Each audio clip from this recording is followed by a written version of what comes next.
Typically, my presentation style is kind of light and story-based and things like that.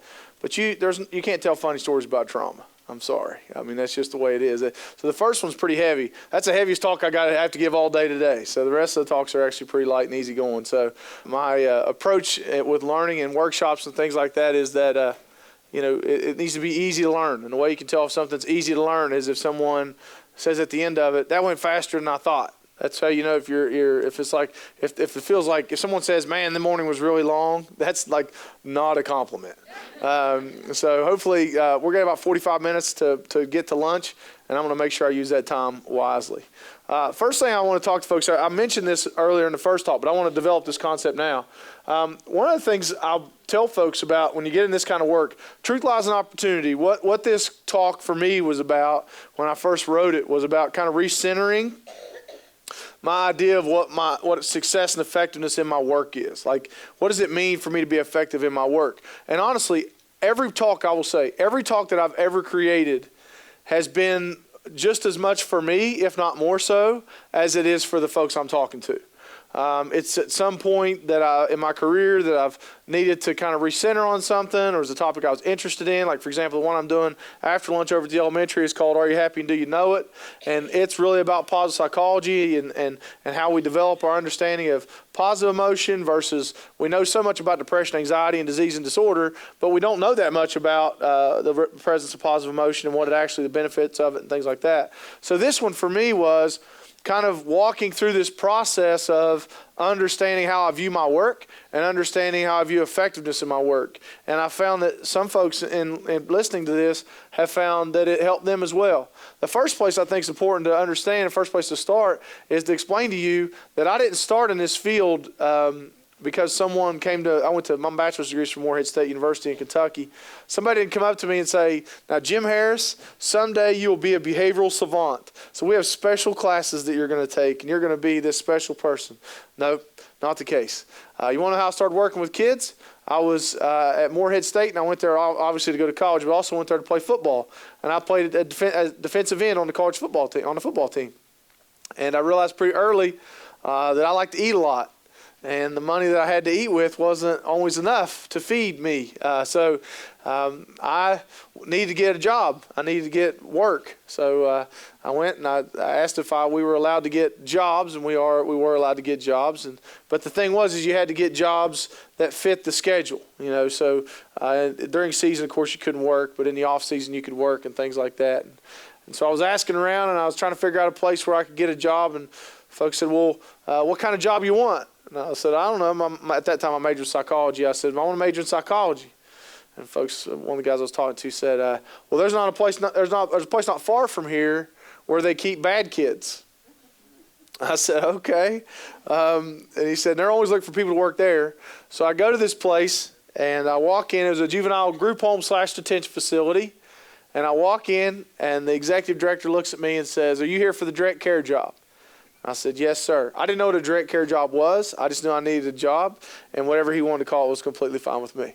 And he says, well, I got some questions for you. And I said, okay. And he says, do you have any felonies? I said, no, sir. He said, can you pass a drug screen? I said, yes, sir. He said, do you have a valid driver's license? I said, yes, sir. And he said, well, if all that comes back okay, buddy, you got a job, which gives you an idea about who I was competing against for that position.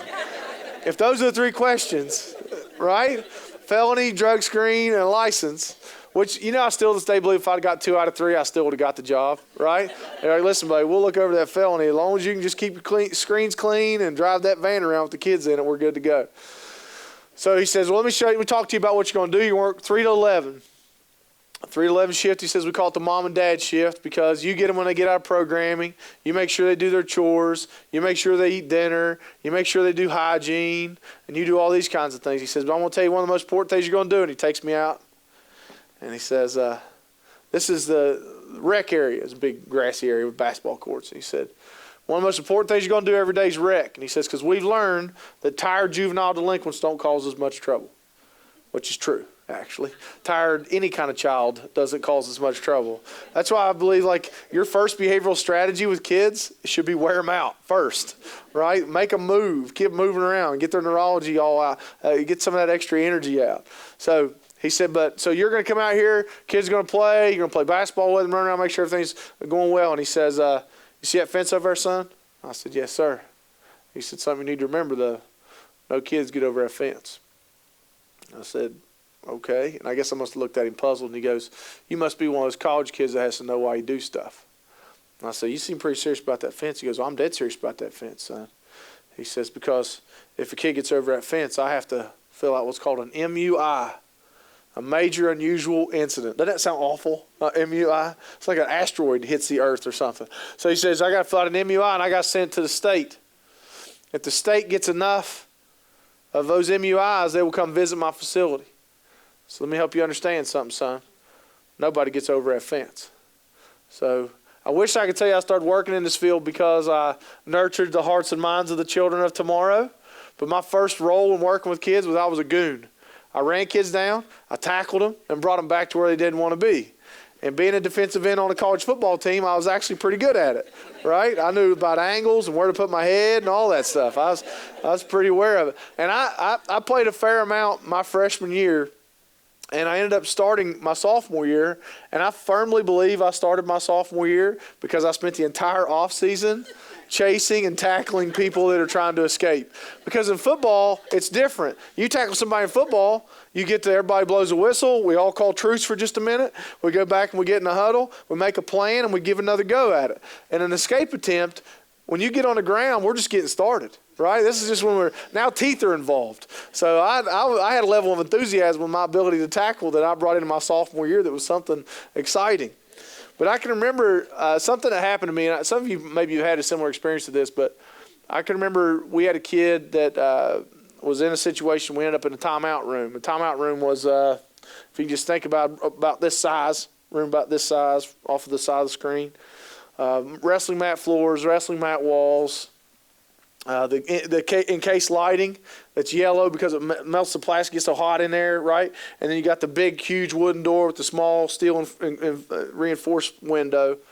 And we're on the ground with this kid. This is back when restraints were much more common. Not that I'm, thank goodness, we've made a lot of leaps and bounds in the care and how this works. But I was in a prone restraint, and I had the kid's upper body, and somebody else had his lower body. And I can remember I'm dripping sweat, this kid spitting and cussing and carrying on. I remember thinking in my head, there's got to be a better way.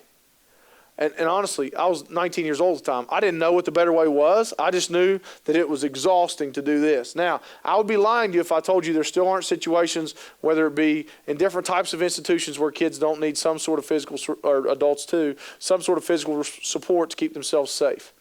I know that's still the case. Unfortunately, I know that's still the case. But my challenge is to do everything we possibly can to prevent that from occurring. That's my job. Do everything we can to prevent that from occurring. And that's what we're going to try to figure out. That's what we're trying to build in this idea of how do we do those things? How do we prevent those things by building our own skill set? You know, I've worked with different agencies, and they've said things like, gosh, what we've noticed is when certain people are working, we're more likely to have a critical incident. It's not necessarily always about the kids. It's about the staff member that's working. Well, that means we got to build that staff member's skill set up. That means we got to build up people's capability and skill. Now, the interesting thing about this is each one of you have a theory about how you think children should be raised and dealt with. Now, oftentimes you think theories are left to people like Rogers or Maslow or those kind of folks, but each one of you has a theory about how children should be raised and dealt with, and you use this theory about how you're going to work with kids. And that theory is what you use to decide how you're going to act and behave in certain situations. Now, this is my dad. I've accepted the fact that as I get older, I'm look more like my dad. So I'm looking like my dad. But one of the interesting things I learned, because I came from a different background, was this idea that kids that grew up in different environments and how different it was for them. Now, one time, the executive director of a place I was working at the time, a different place, came up to me and said, hey, Jim, we want you to do a training on de-escalation. I said, okay. So I was young in my career, and I thought, heck yeah, that sounds awesome. So that weekend, my dad was at the house, and I said, Dad, that place I'm working at wants me to do a training on de-escalation. He goes, well, what's that? And I told him what it was, and I said, but it's something I've been thinking about, Dad. Because this de-escalation training is about how do you calm people down and really trying to make sure everybody has a good skill set on how to deal with a kid in a crisis situation or potentially violent or aggressive situation and how not to escalate it yourself. And I said, but, I've been thinking about how we were raised and the way that you handled us. And he said, son, are you going to try and therapize me? And I said, Dad, even if that was a word, I would not try to do that to you, I promise. And I said, but here's the thing. When we were 14 years old, if I didn't do something, if you told me to do something and I didn't do it, you'd move a little closer and help me understand how important it was that I do what you just said, that I do what you just told me to do. And I said, but what's strange about it is these kids I work with, and at this point in time I was working with some kids from some really significantly tough backgrounds. I said, some of these kids I work with, if you tell them to do something and they don't do it, and you go over and get in their face and tell them to do it, you could be in a grown man fight. I know it's hard for some people to comprehend if you've not encountered kids with this level of behavioral challenge or this level of environmental shift, but because some of these kids I was working with have been fighting grown men since they were kids, like legitimately fighting grown men since they were kids. For the average person, a fight is very emotional and very upsetting, but if you've been fighting your whole life, a fight is just kind of something that you do. And I had these kids that if you got in their face and you told them you're going to do it or else, they would fight you. So you had to learn different ways to interact with kids like that. And one of the things I told my dad is sometimes it kind of felt soft to not be, you're going to do it or else. And my dad said, but son, that makes sense what you're talking about. And he said something that was really powerful to me. He said, you know what? When you were 14 years old and I told you you're going to do it or else, I had earned the right to be that man. I'd earned that. I'm the one that tucked you when you were little. I'm the one that played ball with you when you were little. I'm the one that sat through every amount of weather you can imagine, watch you play all these different sports. I had earned the right to be the person who could tell you you're going to do it or else. He says, man, it sounds like some of these kids you work with, they come from places where adults don't deserve respect. And that's hard for some other folks to, if you came from a typically loving environment, it's hard to imagine coming from an environment where adults don't deserve respect. But if you've worked in this field for any amount of time at all, you know that there are kids who come from home environments where that's not where adults don't deserve their respect. That they're their siblings' caregiver. Have you guys had that? Where the older sibling is the primary caregiver and fills the gaps for when mom and dad are not where they're supposed to be or doing what they're supposed to be, or they're gone for a certain number of days. So you come from a place where that's the case, then we assume sometimes that this innate idea that, oh, you're an adult, I must respect you. But if my world hasn't supported that up to this point, it takes time for me to develop that idea. Now, I'm not telling you you shouldn't work towards getting the respect of children. I'm just saying you need to understand that all kids don't just walk into a building or in a classroom or with that innate built-in trait and how that works. So that was a real shift for me, an idea that I had to, because of their backgrounds and because of the way they developed, that there's a difference in the way that they viewed the world. And especially, and that's very strong culturally. Now, I call it's 2 truths, 2 lies, and an opportunity. Now, here's the first truth. Does anybody disagree with this at all? No? If you do, you've probably not met children, right?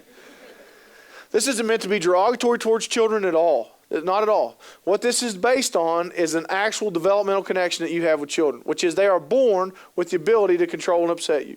Now, normally I can't prove things like this very easily, but I can prove this one to you right now. Let me prove it to you.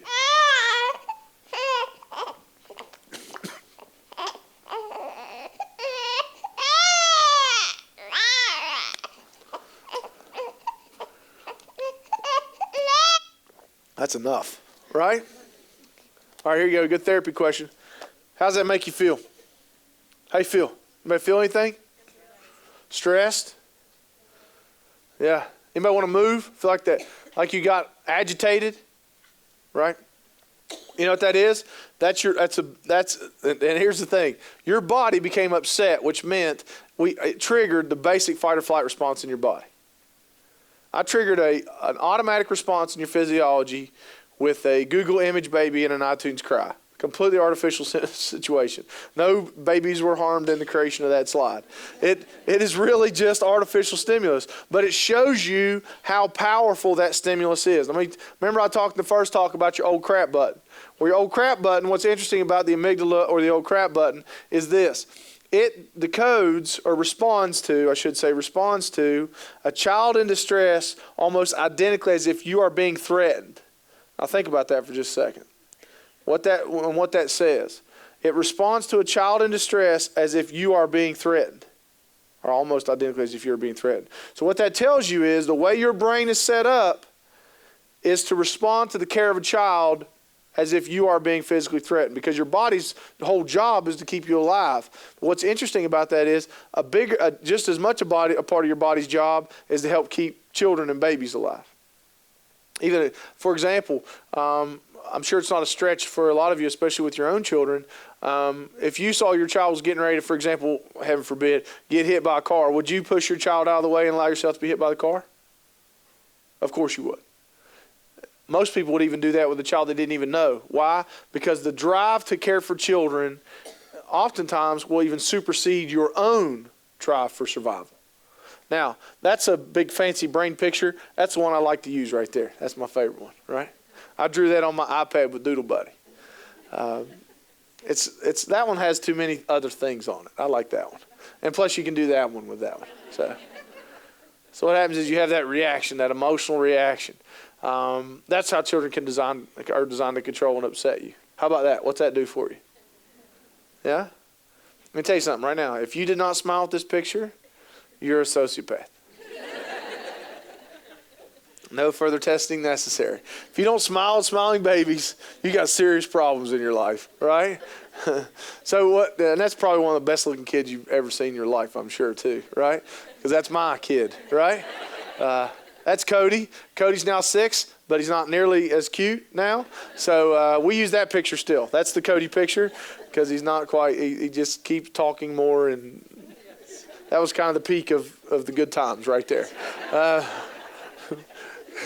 What's interesting, though, is the smile and the cry serve the same exact developmental function. What are they for? Draw you in. That's what they're for. Their job is to draw you in. That smile and cry is about that ability to really get those adults to engage. You guys remember, and what's interesting is the smile supplements the cry in a beautiful way, I've found. Do you guys remember when Tricia actually had him? I was there, though. I was right there. Which isn't really that much of an accomplishment. But so we're leaving with Jake from the hospital, and we did all the things you're supposed to do, painted the nursery and put things on the walls, and we had the SUV in the house, and we had the dog that we had for a year, and he didn't die, so we thought we should have kids, right?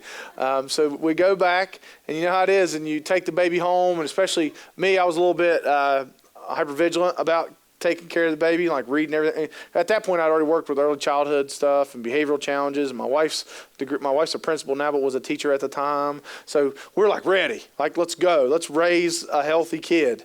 So you know how that first go, like you're like everybody's like, it's gonna be hard. They're gonna wake you up and all this. We're like, we don't care, we're ready. And the first day, like the baby cries and you go running in there and you're like, I got you. And you put them on a changing table and you do all the things you're supposed to do. Like, look at you. Yes, you're a little rainbow. You're not going to go to prison. No, you're not. And that kind of stuff. You do all that fun stuff you do with a kid. And then like, you give that like 3 weeks, right? And the baby starts to cry. And what do? You end up in some like Navy SEAL competition with your significant other about who's going to move first. Right? It's the stillest you've ever been in your entire life. Doesn't matter if you deer hunt or anything. No. That baby starts crying, bam, you're stood still. And if it's your turn, you have to be even more still because you don't want to look like you're trying to slough it off. But if the other person gets up, you have to, out of courtesy, go, hey, I'll get up. And if they go, no, I got to go, you sure? Please lay down. But let's say it is your turn. You end up getting in there. You're tired. You're wore out. You take the baby. You put him on a changing table. You're not quite as enthusiastic as you were in the earlier stages of this process. And you're like, you know what? Daddy's got to go to work tomorrow. And you do this a lot, right? And I'm probably going to be super tired. And I'm probably going to underperform at work. And they're probably going to let Daddy go. And then we're going to lose the house. And it's going to be your fault, right? That's kind of the whole dialogue at that stage. And then what do? They smile at you. And you're like, daggone it. I'm changing this one, but you got to start helping out around here, right? It's this ability, the smile penetrates your natural selfishness. That's what the smile and the cry does, is it penetrates this natural selfishness. They're designed to control and upset you. That's an interesting, that's not my kid. I don't know whose kid that is. That's somebody that uploads their photos to Google. An interesting thing that happened to me one time was I had a kid. You ever been standing behind a kid and they make a fool out of you in like a checkout line or something? You're like, what are you doing? Right? I was standing behind a kid at Walmart back home, and this little guy's smiling at me, and I'm smiling back, and he's hiding behind his mom. His mom's got his back to me, right? And I can't see her. She can't see me. And so he's like hiding behind his mom. Next thing you know, I'm jumping behind the candy, poking my head out. You know, you forget, you lose all social consciousness with the kid. And he's crouched back like a little tiger or something, best way I can explain it. So I decided I'm gonna jump out and go, I'm gonna get you like that. Just not get him, but actually just kind of mess with him like that. As soon as I do that, I go, I'm gonna get you. His mom spun around. And I just about tickled her belly, almost got her belly, right? And she jumps back and goes, oh, Lord, like this, loud enough to now we're having a scene. Let's do it.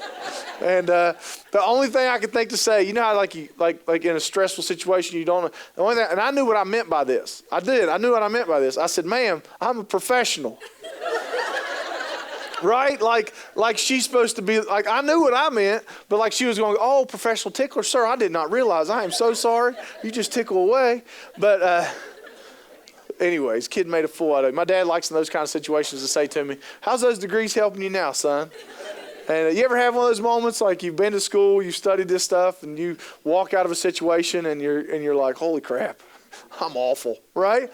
Or my wife's favorite comment that she says, she likes to say to me after I've dropped the ball with our boys is, how you doing now, behavior boy? And just to kind of, it all settles us in. And one of the things I think that's important to understand. But the second part of it is we're designed to meet the needs of children. We're designed to outsmart kids. What that means is they cause that physiological response and that attention in us, and then we're designed to respond to it. So that's a really powerful exchange. They gain our attention, they draw us in, and then we figure out what they need. Now, the neurology behind that is not simple, but I'll say pretty simple in this specific example. You've got that deep limbic or that monkey reaction, that real reaction, that hyper drive, okay? And then you have what's called your prefrontal cortex, which is commonly referred to as the PFC, kind of the rock star of neurological research right now. Because what it does is, to steal from Sapolsky, it gets you to do the harder thing. If you think about working with kids, whether you're a parent, teacher, or otherwise, a lot of the stuff you need to do with kids is the harder thing, honestly. The easier thing is usually what's easier for the adult and not what's best for the kid. Like, for example, if I have a kid who has some behavioral challenges, but if you give him an iPad, he behaves pretty well, and I give him the iPad and he stays on the iPad for 6 hours out of the day, that may be what's easier for the adults, but it's not what's best for the kid. So we start to look at, a lot of times what we need to do is what's harder for us to pull off. And I put this what I call it your Einstein, because your Einstein is it's that ability to problem solve and figure out what those harder things are. What does this kid need right now? What do I, as I look at the fit this kid's throwing, what's this fit really trying to get, and should I give in to that or otherwise? And one of the things example I like to give for this is a non-example, because non-examples are much funnier than when people do it right. So I was actually in the cereal aisle back home, and it was the checkout, not checkout, the cereal, big long, and you know how Walmart is now, or stores in general. There used to be a toy section. Remember that? There was a toys. Now it looks like the toy section has just exploded all over the store. And the reason for that is, there's still a toy section, but there's these little places, because they regardless of what you're there to get, they want your kid to want a toy. And they want you to have to deal with that whole circumstance. So I was in the cereal aisle, and here's this mom, very professionally dressed. She has a pantsuit on, and she's got her little mini her with her. Little girl looks just like her, just a little tiny version. Mom's probably in her 30s, blonde hair to about here. You can tell she'd been at work, and they just got off work. She just got off work, and she has her daughter. Okay, so her daughter and mom's loading up the checkout thing, or loading up her cart. Her daughter looks at her and goes, "Hey, Mama, can I get these goofy teeth?" Y'all know what goofy teeth are. It's the things they put. She goes, "Can I get these goofy teeth?" And the mom says, "No, honey, put those back. We don't have time for this." And the little girl goes, "But Mom, can I please get them?" Because the second stage of asking is always whining, right? As I want to get them. And the mom clenches her teeth. Now, teeth talking is not a Einstein-based strategy or a prop. But have I ever teeth talked to my children? Yes. Is it possible to have it in the future? Of course. I'm not speaking from a mountaintop. Obviously, I'm not going to record me doing it and use it as an example in one of my workshops. But so the mom gets a little frustrated with her daughter, clenches her teeth and says, I said no. Right? And the little girl takes her hand and puts it on her hip and shifts it back to here. Now listen, I've been married long enough to know that this is a posture of attack. This looks like I'm casually standing someplace, but this actually is where you can, hurricane hands will come out of this one. That's just that one. You get hurricane hands, you can get the words, whatever. Little girl puts her hands on her hip, looks at the mom and says, I want them now. This is not their first rodeo, right? So she's very disappointed in her mother's lack of compliance at this point, I'm assuming, right? And the mom is clearly offended by this and gets in her face like right here and goes, I said no, right? Now we're both playing on the emotional playing field. Like she's playing on this little girl's home field right now. Because you only argue with people that have the same power as you. If you're in charge, you don't argue. If you're in charge, you just set expectations, consequences, and enforce them. So what happens is now we're playing on the same field here, and the little girl is not taking this, and she goes, I want them now, and stomps her foot. Right? Now, because she's got little black dress shoes on, it sounds like somebody just shot a rifle in the cereal aisle. It's like crack, like that. Right? So now what happens? If you're honest about it, and you're in Walmart, and you see this happening, what do you start doing? Right? Don't you do that? Don't you do that? If you're honest with yourself, that's what you do. So they're watching. And what's funny about it, my favorite people are the people that get mad at their kids because another person's kid's acting up. Right? Have you seen this? Like, son, I swear you ever act like that, I'll beat your tail. Like that.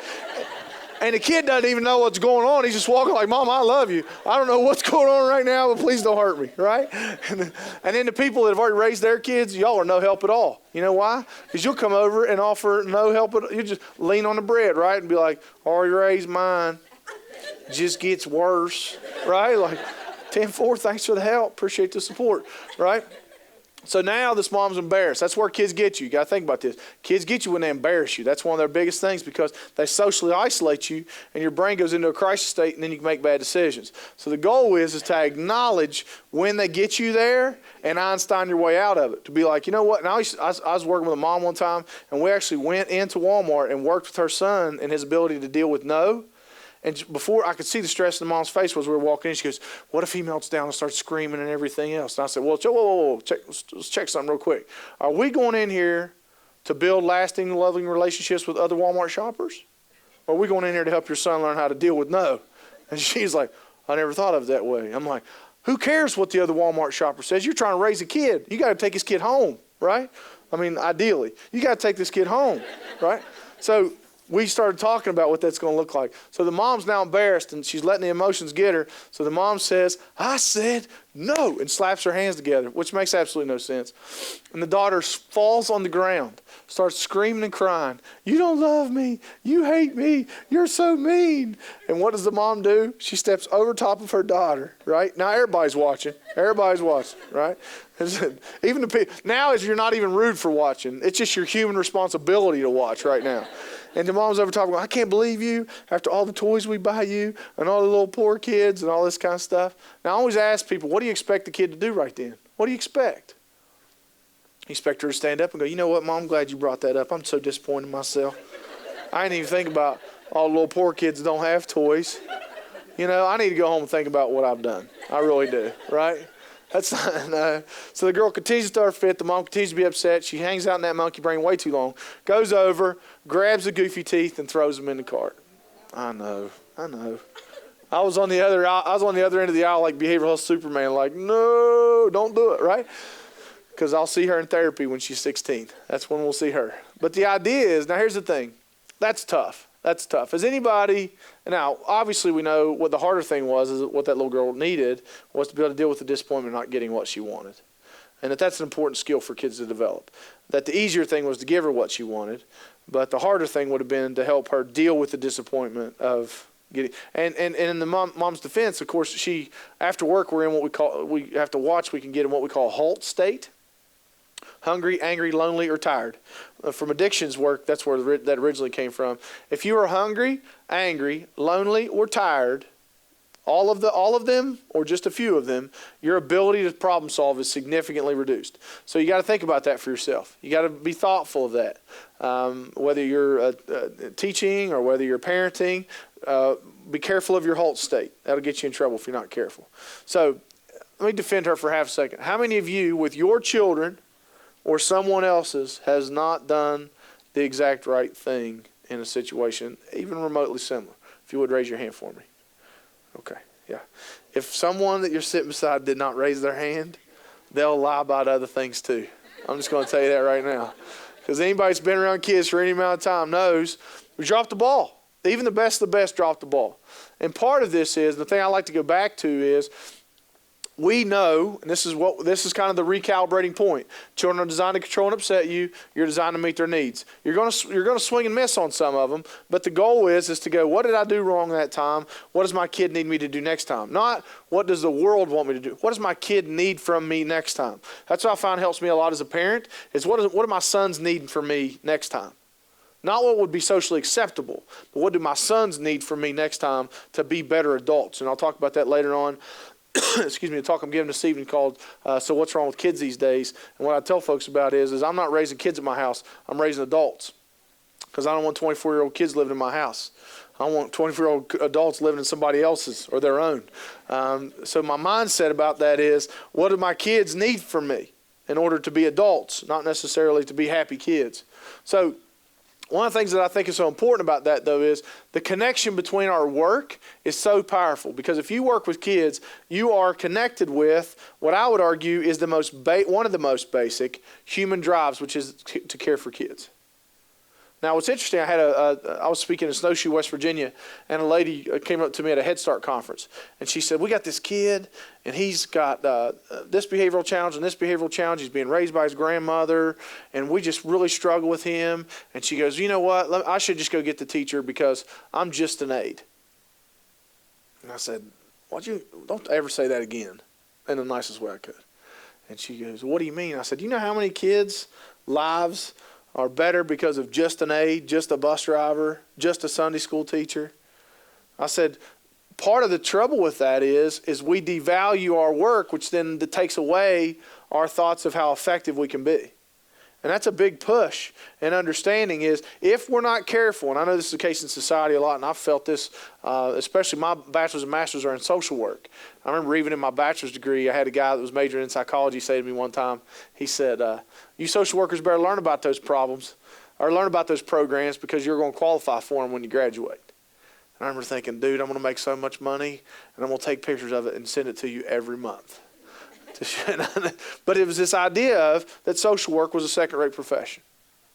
That I watched my mother, who taught school for 32 years, my wife, who's now a principal, and I look at the wealth distribution, or how much our folks in different fields are paid in our communities, and I cannot wrap my head around the idea of how teachers and other helping professions in our communities make what they make based upon not just the economy, but what other people are paid to do other jobs that I'm not going to call them out, obviously, other jobs that I can't comprehend why those jobs make more money. There's no other context other than just corporate corruption or whatever you want to call it, why someone who works and educates children every day would make less money from that. So what we have to watch is this. This can creep in our minds if we're not careful. This idea that our profession or what we're doing isn't valued, because policy, people, and payroll will affect your mentality of our work. And I think there's no way around that. I'm not going to hide from the fact, and I do a lot of work in West Virginia, and they were looking at just doing like a 2% raise, and it got voted down. A 2% raise, and it got voted down. So I start looking at this, what does that say to somebody? What does that say to a profession in that specific situation? Now what you got to watch, though, is we can enter into this state of learned helplessness. Learned helplessness is probably one of the most important, in my opinion, one of the most important psychological traits or psychological issues you can think about.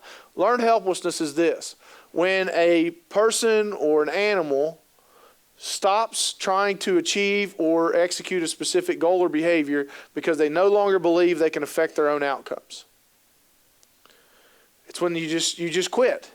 And it's not just quit because you're lazy. It's quit because you've had experiences that have taught you that the struggle isn't worth it. Or, where I'm from, there's a lot of this in the Appalachian region, generational learned helplessness, where it's maybe not that person who has experienced the struggle and it's not worked, but it's their parents and their grandparents. And what they do is they teach the younger generation, don't even try. World's not fair. It's corrupt. You can't come ahead. Education's not going to work. That's not for people like us. These kinds of things. Now, Seligman, who's the primary person that came up with this concept of learned helplessness, what he used to do was study. I'm going to give you an example. This is uncomfortable, but it's just going to be what it is. I'm a dog person too, but this is the original research when they first started doing it. He would have a dog, originally they were German Shepherds, but they changed down through there.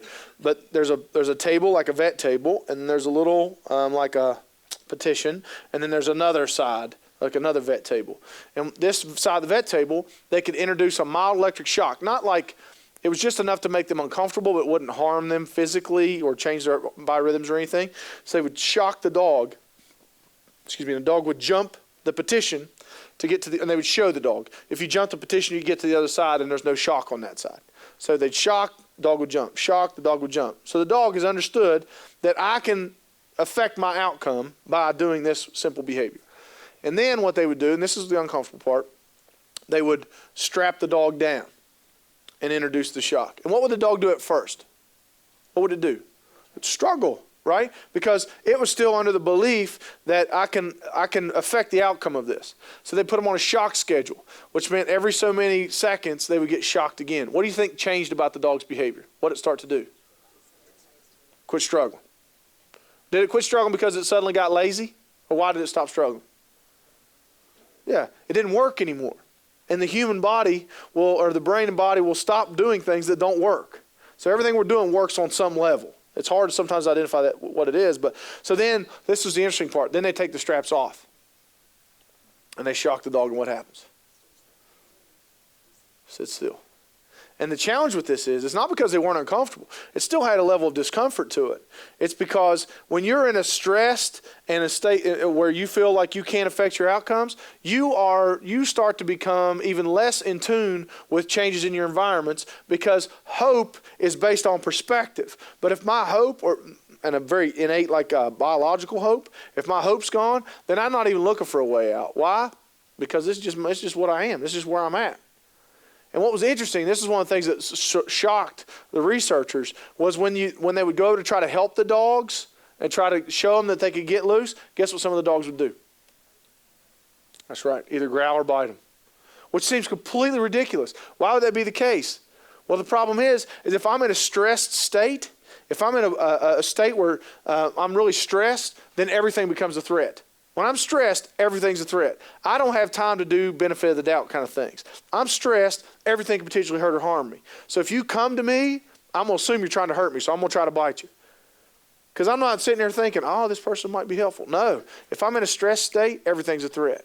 So what Seligman and them had to start doing to rehabilitate these dogs was they'd have to go stand by the dog. Watch its vitals. As soon as you got close to it, vitals went up. They'd stand there and give the dog's vitals time, heart rate, and everything to start settling down. Right? And they'd pet the dog once. The dog would get a little bit freaked out, but nothing bad would happen, so they'd let the vitals go back down, pet him again. Eventually, through this whole trial experience, they'd eventually be able to get the dog to go back to what it did originally on its own. Now, obviously, the application to human beings is so easily understood in this, right? So we have some of I'll use a student, for example. Let's say we have a student that even from kindergarten, first grade, he tried. Let's say he started trying. But he wasn't successful, and he failed, and he failed, and he failed, and he failed. It's not uncommon, especially in that third and fourth grade range, even sometimes in that second, third, fourth grade range, the kid just starts quitting. They don't even try anymore. And even if they're intellectually capable, you can't get the effort out of them. And then as they go, then you can even have that by the time they get to middle and high school, especially when I'm dealing with kids in high school. We have kids that have been disengaged from things for so long, it is so hard to convince them that it's struggling is actually worthwhile or actually can do something, because they're so shut down to the idea of that they could have any hope in education or any hope in the idea of being successful, that's shut down. The only way I know is just like what Seligman and them used was that slowly a kid starts to trust another person in another environment where they start to be willing to let that person teach them that they actually have more power than what they do. I mean, that's in my opinion. Now, here's the struggle. This is the most dangerous thing in the helping professions, is when the educators and the helping professionals enter into this state. And this is what this sounds like. It doesn't matter what you do, you can't help that kid. This is just that kind of kid. I knew his uncle. I knew his dad. I knew his whatever. You can't help that kid. You can't do this. You can't do that. I've seen stuff like this before. When we enter into a state of learned helplessness, then it's all to hell in a handbasket. I mean, and now here's the interesting thing I'll say this about, I think is, I always want to mention this when I'm talking to folks, especially when we have climate and culture type things that can affect. When you have a new person come into the field that's excited, you see that? Like a new person's like, yeah, I'm ready. I want to help people. I want to help kids. I'm excited about the opportunity. And there's always a certain group of people that are like, oh, aren't you cute? Look at you being all cute and hopeful, right? You just hang around me for a little bit and I'll have you quitting like the rest of us, right? And one of the things that's interesting, and the psychology behind that is people want to steal that enthusiasm or that hope for accomplishment from the people that have it because they've quit. There's no other way to say it. Don't call it burnout, don't call it whatever. They've quit, and it reminds people that they've quit every time they see someone that hasn't. And it's upsetting. It's upsetting. It's like, listen, if you just quit with the rest of us, this would be a whole lot easier for all of us to tolerate today. But you walking around with all this hope is just frankly annoying, right? So I think that's a challenge for folks. And that's a climate and culture thing where you start to have this idea of it's still cool to care, right? It's still cool to have this idea of potential. Because when we enter into learned helplessness, man, we're just locked up then. Now, here's what happens, though, if you're not careful. This is what can burn us out. And I understand how this happens. I understand where this comes from. That if your measure of what success looks like is a large part tells the psychology of how effective you think you are. Let me give you an example of that. When I was in my my master's degree, my whole goal is to be in private practice. That's what I want to do. I want to be in private practice. You know what I'm going to do? I'm going to have a big fancy office. Right? I have a big fancy desk and a couch in my office and another chair. And people are I'm going to sit at my fancy desk and rub my beard and think profound thoughts. That's what I'll do, right? And then people will come in and they'll sit on my big couch and I'll walk over to my therapy chair and I'll sit down and they'll share with me their life's problems, right? And then I'll rub my beard and share with them one of my profound thoughts, right? And then they'll tear up, not cry, but the one that sits right here. Right, that one. They'll sit there and they'll look at me and they'll say, you just changed my life, right? And then I'll say, you're welcome. And I'll send them back out into the world. I'll go back to my desk and think profound thoughts. You know, that never happened. I was actually in private practice. I actually had that office and the chairs and the couch and the whole bit. But you know what I had to start thinking about is the difference in how my work looked. That if you're expecting miracles at the end of every intervention, you're going to spend most of your day being disappointed, right? If you expect at the end of the English class for the kid to go, I'll tell you what you did today with the English class, changed my world, changed my life, you're a special rainbow, and now I'm a better person because of you, right? If you expect that at the end of each day, you're going to spend most of your day being disappointed, right? So what I started getting this idea of, and I recalibrate my psychology, was my whole job was to add value, was just little moments. My job is to nudge kids a little bit better. I get little shot, and now I do it with groups of people and kids as well. But my job is to give people information that just maybe makes them a little bit better off. Maybe I just nudge you a little bit, because I'm not naive enough to believe that you can be motivated by something like this, but it's the behavioral change that actually makes the change in your work. So it's the nudge that makes you a little bit better. And I actually call that the law of the nudge, which is about if you look at really successful people. There's not this moment where everything just changed. You know, that makes for good TV movies, but it's not necessarily how real life commonly works. Real life change is just small little nudges. This thing happens, made me here. This thing happened, moved me here. This thing happened, moved me here. And eventually we end up in a really cool place. Now I'll give you a perfect example. This will be the last thing. I'll give you an example of what this looks like in kid that I worked with. I was working in the southern part of the state in West Virginia. Came in contact with a little guy. By the time, well, he wasn't little by the time I got in contact with him, but he was identified young as an at-risk child. One of the reasons is his family was, both parents were disabled. They lived in a trailer in a holler. That's what we call them, hollers. Y'all don't have as many hills as we have, so I don't know if you have as many hollers as we have. Where do kids hide to kiss around here? I mean, I don't know. There's no hills or holes or anything else. It's interesting. So, kiss, right. Sorry. So, I was trying to be like PG for just a half a second. I was completely lost train of thought. Okay, yeah, hollers. So, this kid, sociology would tell you this kid should probably end up being disabled and living in the holler just like his parents. Now, are there kids that deviate from that? Of course, but sociology works in percentages, which means he probably will end up somewhere similar in that realm. But the kid was born at the hospital, obviously, and identified as an at-risk child, so early intervention got involved. I'm sure you guys have early intervention that does home visits and works. So what happens is early intervention people would come to his house, work with his parents. Now, was it miracle-based stuff? No. You know what they worked on stuff like? Was if you're heating your house with a kerosene heater, here's how you keep kids safe. If you're making a grocery list, here's the things you should get every time, right? Just that kind of stuff. Now, the cool thing about it is their home was a little bit better because those people came to visit. But that doesn't mean at the end of those visits, people stood on the front porch and goes, "Thank you for changing my life, caring professional. We're better because of you." But they were. They may not have always recognized it, but they were. Then he went to preschool. One of my favorite preschool teachers of all time. You know what she said about preschool? Because it's all about academics versus developmental. She said, "You know what we do here? We feed them and we love on them. And if they happen to learn some things, that'd be fine too." That was her philosophy on early childhood education. And guess what she did with this little, we'll call him Johnny? Fed him, loved on him, and he happened to learn some things too. Went to the elementary school, which was actually a K-8 building because it was a real small community. They had a K-8 building. Had their counselor that had a split position. She was part-time counselor, part-time truancy officer. Isn't that great? Like, come to school or I'll press charges, right? As a kind of a nice exchange.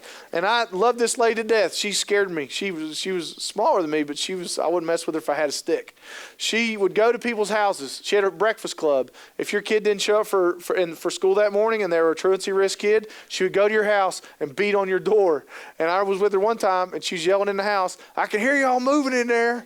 I know you're in there. You better send that baby to school or I'm going to knock on your door every day." And interestingly, Johnny was one of those kids who was a risk for truancy because his parents weren't always good about getting him out for the bus. So what they started doing, though, they started sending him out for the bus so she'd leave him alone.